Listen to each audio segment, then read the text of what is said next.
बीते कुछ दिनों के घटना चक्र से पहले देश में और प्रदेश में विकास की बातें चल रही थी, लेकिन वर्तमान में केवल बयानबाजी का दौर चल रहा है। और वो भी इस प्रकार की बयानबाजी की एक दूसरे के बयान से अपने आप को जोड़ने वाले।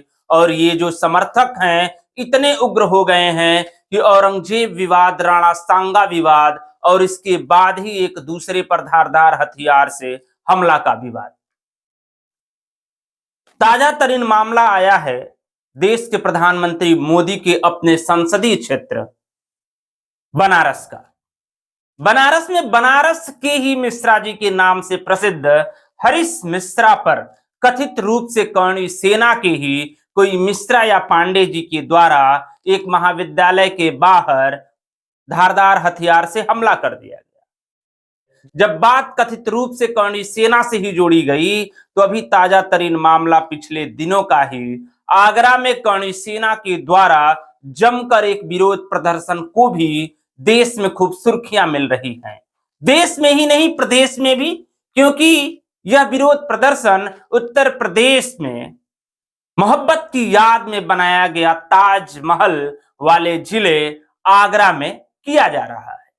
और आगरा में ही क्यों किया जा रहा है? तो यहीं के रहने वाले सपा के राज्यसभा सांसद रामजी लाल सुमन के द्वारा औरंगजेब विवाद अभी थमने का नाम ले रहा था, तो उन्होंने राणा सांगा विवाद को एक नई गति दे दी और उन्होंने बयानबाजी के इस दौर में अपने आप को थोड़ा सा उग्र करते हुए राणा सांगा को इतिहास के पन्नों में गद्दार और देशद्रोही बता दिया। बस फिर क्या था, दो पक्षों का तुरंत बट्टाधार होना था। एक पक्ष अपने आप को राज्यसभा सांसद रामजी लाल सुमन से जोड़कर देखने लगा और अपना प्रदर्शन करने लगा, तो तुरंत ही एक पक्ष विरोध में खड़ा हुआ। और जो विरोध में पक्ष खड़ा हुआ कथित रूप से राणा सांगा को राजपूत बिरादरी से जोड़कर कर्णी सेना ने खुलेआम आगरा में विरोध किया और उन्होंने प्रशासन से मांग की कि राणा सांगा पर विवादित टिप्पणी देने वाले राज्यसभा सांसद रामजी लाल सुमन के ऊपर एफआईआर किया जाए, उन पर कार्रवाई की जाए और उन्हें माफी मांगने के लिए कहा जाए। इसके दूसरे पक्ष को अगर समझने का प्रयास करेंगे तो बनारस वाले मिश्रा जी यानी कि हरीश मिश्रा जी, ये भी सपा के कार्यकर्ता हैं, ये भी तीखे बयान देते हैं जैसे कि उनके विपक्ष के लोग देते हैं। हालांकि ये बयानबाजी का दौर है, किस दौर में नहीं बयानबाजियां हुई है, लेकिन ये तलवारबाजी का प्रदर्शन, चाकूबाजी से हमला और अपने आप को खुद बताना कि मैं इस सेना से हूं और इस मिश्रा जी ने मां का अपमान किया है, इसीलिए हमने ये हमला किया है, ऐसा बताया जा रहा है। हालांकि मामला अभी तक पूर्ण रूप से संज्ञान में नहीं है। हरीश मिश्रा जी के बारे में यानी कि बनारस वाले मिश्रा जी के बारे में बता दें तो ये वही मिश्रा जी हैं कि जब जब किसी भारतीय जनता पार्टी के किसी बड़े नेता का आगमन बनारस में होता है, यहां तक कि प्रधानमंत्री मोदी जी का भी आगमन अपने संसदीय क्षेत्र में होता है, तो मिश्रा जी समेत कई सपा कार्यकर्ताओं को नजरबंद कर दिया जाता है। इस कारण को भी प्रशासन के लोग बखूबी जानते हैं।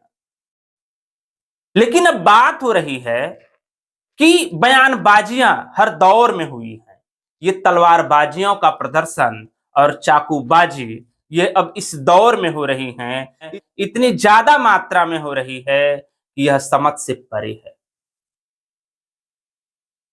जो भी समर्थक हैं वो चाहे अपने आप को किसी एक पक्ष से जोड़ने वाले समर्थक हों या अपने आप को उस पक्ष से इतर बताने वाले विपक्ष के समर्थक, वे एक दूसरे के लिए इतने प्यासे हो गए हैं, एक दूसरे का विरोध करते करते इतना विरोध प्रदर्शन कर रहे हैं कि यह बहुत ज्यादा आक्रामक तेवरों से भरा हुआ है। इस पर निश्चित रूप से प्रशासन को थोड़ा और एक्टिव होना पड़ेगा, थोड़ा और तत्पर होना पड़ेगा। इसी में तब तक एक नया बयान आता है सपा के ही सुप्रीमो पूर्व मुख्यमंत्री अखिलेश यादव का कि मैं भी 19 अप्रैल को आगरा जाऊंगा। हालांकि वो विरोध प्रदर्शन करने के लिए नहीं जाएंगे, वे अपने ही पार्टी से राज्यसभा सांसद रामजी लाल सुमन के घर पर उनका हाल चाल जानने के लिए जाएंगे। क्या उन्हें उन पर भी कोई हमला हुआ है? बताया जा रहा है कि उनके घर के बाहर विरोध प्रदर्शन हुआ है, हमला करने का प्रयास किया गया है, उन्हें डराया जा रहा है, तो उन्हें साहस बढ़ाने के लिए जाएंगे सुप्रीमो पूर्व मुख्यमंत्री अखिलेश यादव।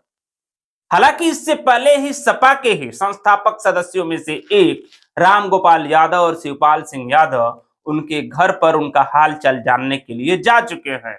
लेकिन यहीं पर एक और टिप्पणी करते हुए अखिलेश यादव ने कहा कि यदि हमारे सामने के लोग इतिहास के पन्ने को पलटेंगे तो हम लोग भी इतिहास के पन्नों को पलटेंगे और उसी प्रकार से बातें होती रहेंगी। खैर, आज के लिए बस इतना ही, लेकिन हमारी और आपकी नजरें बनी रहेंगी अखिलेश यादव के 19 अप्रैल के आगरा में होने वाली यात्रा राज्यसभा सांसद रामजीलाल सुमन के घर पर। क्या कुछ होता है इस बारे में हम आपको बताते रहेंगे। आप देख रहे हैं आजाद हिंद न्यूज और आप देखते रहिए। धन्यवाद।